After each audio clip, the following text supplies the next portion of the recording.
You're watching West Hartford Community Television. You're watching West Hartford Community Television. You're watching West Hartford Community Television. Yay!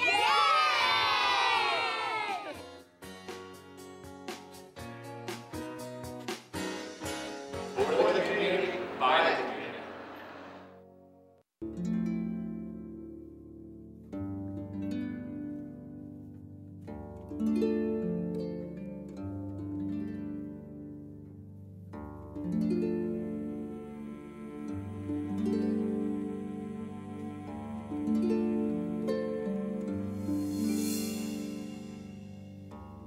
Hi, I'm Rosie Stanko, and this is In the New Age. I'm so glad you've tuned in this evening. We have a great show in store. My guest this evening is Annie Turpin. Hello. Hi, Annie. Hi, How everybody. are you? Good, thank you. And Annie's going to talk to us about an amazing event that is coming up at the end of the month. It is a vegetarian festival that's going to be right here in Hartford, the first annual. And she also is going to tell us a little bit about vegetarianism, veganism, a little bit about what that culture and that sort of lifestyle is for folks. So welcome, nice to see you. Thank you for coming. Thank you for having me. Thank you very much. So we have this big festival happening in Hartford. Yes, the very first one. I want to jump right in and start. You can tell us, first of all, just tell us when it is. It's April 28th and 29th at the Convention Center. It's Saturday and Sunday from 10 to 6, and Sunday is 10 to 4. Okay. It's just going to be phenomenal. We're in Exhibit Hall B, which is about 60,000 square feet. So it's a big hall, and we've managed to fill all of it, like to the gills. Wow, that really speaks to the timing and how everybody is so open to this right now. It's time. Yeah. I mean, it's time. It's a very, very relevant topic. The event itself is very well received, and it's time for Connecticut to actually have someplace to go to get information about changing a lifestyle from the way that we live it now to a much healthier lifestyle. Not only healthy physically, it's healthier emotionally, for the environment, for the earth, for the future generations, for everything. We have to make a change. Yeah. We really do. So let's back up a little bit. How did you get involved? You are the festival, aren't you? I mean, you're like the main organizer of this thing, right? In the beginning, I was. So how did all this come about? Well, I own a business. I have a manufacturing business. I manufacture a line of gluten-free, vegan, all-natural dressings right in North Haven under the Wholesome Creations brand. So my dressings are already all natural and vegan. And I've been going to a lot of VegFests throughout the country, in like Seattle, Boston, New York. And I moved to Connecticut about a year ago, and I realized that Connecticut doesn't have a vegetarian festival of any kind. Yes. So I've been kicking it around in my head, waiting for somebody else to think about it. And I said, you know, somebody's going to have to come up with the idea to do this. And I waited and waited, and nobody came up with the idea. So I said, you know, somebody's got to do it. Why isn't it you? Yeah. And around Thanksgiving, I had this overwhelming feeling that I had to do something. So I said, let's start looking. And I started looking around for venues, and it was hard. It was really hard to find a venue because the universities didn't want to have really anything to do with renting their gymnasiums and auditoriums. So we ended up at the Convention Center. They walked me through. It's a beautiful, beautiful site. Yeah. The venue was perfect, and they said, sign on the dotted line. And I said, let's go. I signed. I got in my car, and I said, did you do something a little weird just now? I said, no. I put the radio on, and I drove home. I got in the house, and I said, oh, my God. Oh, what the heck did you do? I sat down. You know, I had no friends. I know nobody in Connecticut. I am not part of any vegetarian societies. Yeah. I just know I go from my house to the office, manufacture, I go to my customers, and I come back, and that was life. Yeah, yeah. So for a minute, I thought I'd back out of it, but that's just not my style. And I said, you know, this is going to happen. Forget it. It's going to work. Yeah. So I sat in the computer, and I started going through Google and internet and finding, vendors to call. And all of a sudden, as I'm calling vendors, for some reason, the word started getting out. At the beginning of January, I opened up a Facebook and a Twitter account, and I worked with Trainer Digital. They created the website, which is absolutely amazing. Honestly, I had nothing to do with it. All I said was, this is what I wanted to do, go do something. It and is an amazing website. I've been there and looked around How on it. talented is he? Yeah. So Jonathan put that whole website together. As soon as the website and the Facebook went up, I started getting phone calls from around the country. Wow. Do you need a speaker? Do you need a demonstrator? I'd like to speak, I'd like to demonstrate. So I started with one room for speakers, one room for cooking demonstrations, and one room for, like, you know, health and wellness speakers. Today we have 3 rooms for speakers.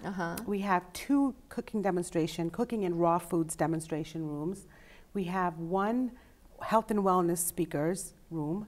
We have 1 room that's going to be Yoga Fest, sponsored by Natural Awakenings. So it'll be from the first hour of the first day, and top of every hour, we'll have a new instructor coming and doing free yoga lessons and different modalities of yoga. We've built a theater because we have some movies. VegEducated is coming, the producers. They're going to be hosting 2 screenings of VegEducated, one on Saturday, one on Sunday. And we've got over 100 vendors, like 150 vendors should be there. And I'm thinking by the last minute, we should have way more than that as well. So now, the vendors, let's just talk about those for a couple minutes here. In order to be a vendor, is there any sort of rule, like everything you do has to be green, vegetarian, vegan, anything like that, or just sort of supporting that kind of lifestyle? And so, give me examples of, like, who's a vendor. Give me a couple of vendors. It's actually both. We have different categories. So one of the categories obviously is vegan foods. So it's foods that we have a pretty tight parameter of what you can put in your foods. So we can't have any animal products. It can't be tested on animals. And those foods are there. And then we have a whole a range of other exhibitors, for instance, health and beauty. So there are a lot of products that we use that are not made without chemicals. They're made with a lot of chemicals. Some of them are tested on animals, which is very, very sad the way that they do that. So we encouraged a lot of personal care and beauty care manufacturers, especially the small artisan ones, the ones that, you know, work out of a very small environment, to come in and sell and sample their products and get the name out there. It's maybe a little bit more expensive than what you buy in the drugstore, but at the end of the day, not only is it better for yourself because now your body's not absorbing all those chemicals, it's also good for the earth as well because you're not washing those chemicals into the water system. So we encourage them to come. Supplements, all different kinds of, earth-friendly, eco-friendly, animal-friendly, health-friendly products. So it ranges. We even have a couple of solar panel installers. The Connecticut Light and Power will be there as well to talk to people about how they can make the transition from regular electricity that they get from the power company to solar energy, wind energy, how they can reduce their energy costs by doing simple changes in their homes. We want to help people to reduce their carbon footprint. We're destroying the earth. In a couple of generations, all the animals that we see right now, that you could actually go on a safari and see real animals, we're not going to get to see those anymore. The safaris are going to be, on the screen. And it's very sad that in such a short period of time, we've managed to undo what the earth took 3 billion years to do. And we just want to we want to help people to understand how they can make that change going forward. So all the vendors are that way. Okay, so tell me about some of the speakers. What kinds of things are people going to be talking about there? Speakers, for instance, we have George Parker. George Parker is, he's a certified raw chef.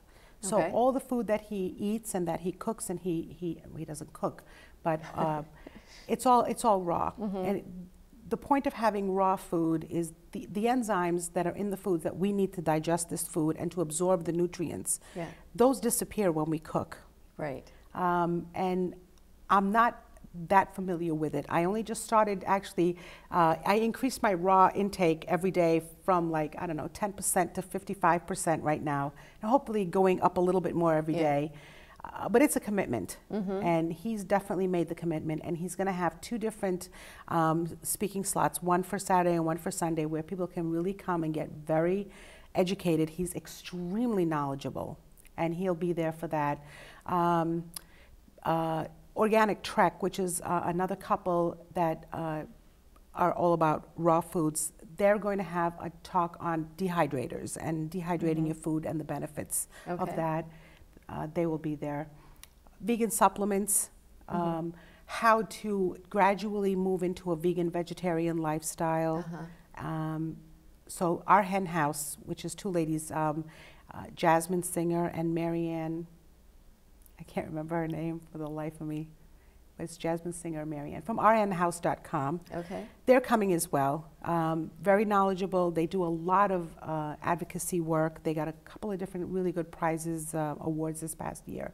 So that will be very interesting. Maribeth Abrams will be there. She's a nutritionist and a health coach. Now going back to the timeline on it, it's 2 days in Hartford? 2 days. 2 full days. From a Saturday and a Sunday, Saturday is that right? and a Sunday, but yes. not Friday night. Saturday, Not Friday all day night. Saturday, all day Sunday. Exactly. Friday night is vendor setup. And is there a price of admission for people to come in? No, admission is free, but we Okay. do ask for a donation of a vegan food item. Okay. Non-perishable. It can be canned foods, grains, nuts, whatever it is, which we'll donate to food banks and food shelters around the I state. just want to say kudos on Sorry. setting it up free, because there have been some other things that have happened in Hartford around, you know, sort of green energy and things like that, and they aren't free, and so people don't come, because if you want to bring, you know, like 2 people that live in a house or any kids, and you have to pay admission to everybody, even if it's something new that you might be interested in finding out about, it becomes cost prohibitive. So the fact that it's free is just so amazing, because, I mean, people can make a whole day of it. They can listen to the various speakers and kind of plot out their day, and you know, be there for several hours and get all kinds of information. Yes, and I designed it so that it's a full day event. People will be able to come in the morning, listen to the speakers, see the movies. We have two different movies. Listen to our vegan entertainers. There's really a lot of activity going on for kids and for adults. So it's not just you know, my experience with VegFest has been people walk in, it's claustrophobic, it's in a small area, they kind of like rush through the aisles, it's usually very clogged up and you can't get by easily, and it's really not really good for the vendors either, because they don't get a chance to really build relationships with anyone. So people run in, they get claustrophobic, and they eat some food and run out, and I don't want to do that. I want it to be an experience that everybody will enjoy, and they'll learn something from it. It's not just a free food fest. Right. So it's you know, for the kids, they can come in and they can learn different things that they can do in their lives, simple little things that kids can do just to get them started into a lifestyle of compassion and caring, you know, for the world around us. I think that's... While you're talking about it right now, can you give the website so people want to find out? You know. Absolutely. It's www.CTVegFest.org. That's CTVegFest.org. Okay. And on that website, I kind of glanced around and looked at it. It has the speakers, it has the schedule of events, all of that people can find, so they can kind of figure out the things that they're most interested in and kind of plan their day accordingly to be able to hit the different things they want to look at. We have bios of all of the speakers, and they're all on the schedule, so you can definitely see, you know, which bio you're more interested in, which speaker sounds the most interesting. We have a couple of speakers that are coming from the West Coast, and they're actually coming here at their own expense, because they're just very, very dedicated to what they're, you know, what they're doing. It's our first event, so we haven't had a big budget to play with this year. Hopefully next year it'll be better. Yeah, we definitely made it free because we wanted as many people to come as possible. it's a lifestyle education. So we're not there, you know, to make oodles of money and go home. Really, it's an educational experience. And the more people that come, the happier we are. Right, sure. Now, when you say it's a lifestyle, what are you expecting? I mean, tell me about that lifestyle, I guess. What, you know, from your perception on this, because it's all over the board out there, you know, but why would it be important for a person to become a vegetarian and or vegan in terms of their diet? Well, in terms of the diet, it's just so much, it's healthier. Your body has a certain, you know, you build a certain amount of energy in your body. Your body is your own best physician. It's your best repair method. Today's society, our repair method is do whatever you want, get sick, we're going to give you a pill, and you're going to be on that pill forever, but we're going to keep you alive. Really, that's aftercare. Right. And aftercare, first of all, is very costly. Yeah. The whole mentality of aftercare doesn't work in my mind. Preventative medicine is so much better. And eating nutritious foods, eating foods that your body can actually use and build up a power to fight infection, to fight disease. Why wouldn't we do that from the beginning? Right. And if we know how to do it, and it's not scary, you know, it's scary for a lot of people. And you say to them, well, you're not going to be eating meat anymore, or you're going to change your diet. And it doesn't have to be a drastic change, and it doesn't have to be in 1 minute. It can be over a period of time. You start slow, just like you do anything else, you know, moderation. I feel like if somebody decides today they're going to be a vegan, so they've been omnivores eating everything, and tomorrow they're just going to start doing a vegan. You know, I don't see that as being successful, just like anything else that you do in your life. I see it as if your brain understands why you're doing something, then there's a better connection to what you're doing. Not just because it's, you know, popular. It's not like this gluten-free thing that's going on now where everybody and their mother is gluten-free in Hollywood. So everybody wants to be gluten-free. It should be what you have to understand in your own mind, why you're doing it, what the benefits of it are. And it's just a healthier way of living. First of all, very simply, if you are not a vegan or vegetarian, you can pull out, a family of 2, you know, just a couple, can pull out 3 or 4 garbage bags of garbage. If you're not an omnivore and you do concentrate more on vegetarian foods, your garbage is going to go down to 1 bag a week. There just isn't that extra packaging because you're not getting packaging stuff. You're getting a lot of fresh produce. Right. If you think about it in just that one small little thing of going from 3 bags to 1 bag of garbage, and if everybody did that, that's a tremendous change. Yes. Tremendous. Even if you just do, you know, you start out with 1 meal a day, 1 meal a week, whatever it is, it's something is better than nothing. Okay. Can you speak about it a little bit from the animal, either animal protection component or just in terms of that carbon footprint part again? Yes.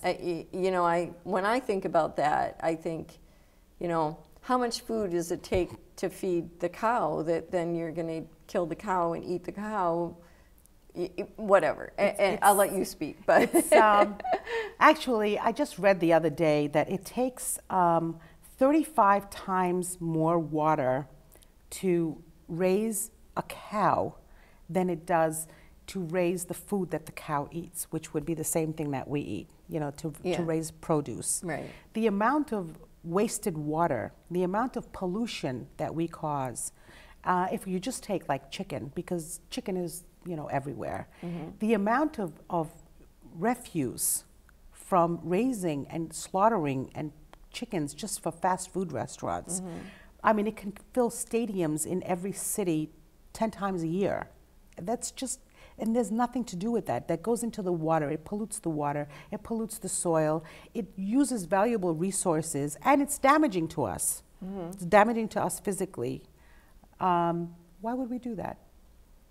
And it's, if you can just picture a chicken being born and living in a cage for its entire life and never getting out of that cage. 3 and 4 and 5 of them in one cage, pecking at each other, and they live their lives that way. Right. We're humans. We're the dominant species in this planet. What are we doing? Right. We're abusing our power, obviously, absolutely. And we have to make a stand. We have to make a stand. What was I looking at the other day on television? Pigs. So the pigs are in a cage because it's time for breeding. And they stay in that one cage, which is exactly their body size, for the entire pregnancy. I don't even want to talk about what happens to the piglets that are born and how they're handled. It's inhumane. As humans, and this what is about not part these of us. things, like, because now you see everywhere about free range, and do you think that, is that just a marketing ploy, or is it, I mean, there must be something different, right? It's, definitely. If you feel like you absolutely have to have meat, free-range animals are definitely more humanely raised. And I use the word humanely very loosely, as opposed to not free-range, not as opposed to like doing it in a humane way. It's, if you have to do it, it's better to do nothing, but to go with the free range is definitely better than doing these mass farms, which are completely So obviously awful. then the big business of the companies that, you know, produce beef and chicken and don't produce it, but you know, raise it, slaughter it, market it, all of that. What do you think needs to happen in order for these changes then? For people to, I mean, that's the way people have always been brought up, and there are certain parts of the country, you know, I'm thinking like, I don't know, I'll just say Texas, for example, where it's meat and potato land, you know. The whole country is meat and potato land. The entire country is meat and potato land. We've really been very brainwashed by advertising. You know, when we came, and I came to America in 1966. I was 6 years old when I came here. We came here literally. We ran and came here with the shirts on our backs. You know, in our country, in Turkey, before we came here, meat was not the way it is here. I mean, you don't have a you know, a 24-ounce steak for dinner. It's just not done. Chicken, I've done some traveling around the world too, and nobody consumes meat like people in the United States. Because it's advertised that, you know, it's bigger when it's better, or better when it's bigger. And we're into this giant portions, giant everything. And the advertising doesn't help. There's a lot of lobbyists, there's a lot of marketers out there that are just pushing it onto you and pushing it, telling you, you need this, you have to have this. And they're taught in the medical schools. Even your doctors are telling you, you have to have a certain amount of this, you have to have a certain amount of beef or eggs or chicken, milk, whatever it is, has to be in your diet. No, it doesn't. No, it doesn't. And trying to get away from traditional medicine and trying to get into more of a holistic medicine, I think it'll broaden our understanding of really how the product is marketed to us. I mean, and as people become more educated on all of these fronts in terms of what their personal choices are doing, one, to the planet, also to their personal health, and take more responsibility for that on a personal level, that's when the changes are going to come in. Because as long as we are just, sheep, I'll say, you know, and just follow whatever we're told to do, I mean, that's the way it's been, and it seems like it's starting to change from that. And certainly this idea of having this festival, which is just a huge wealth of information for people, can help to make some of those changes. Absolutely.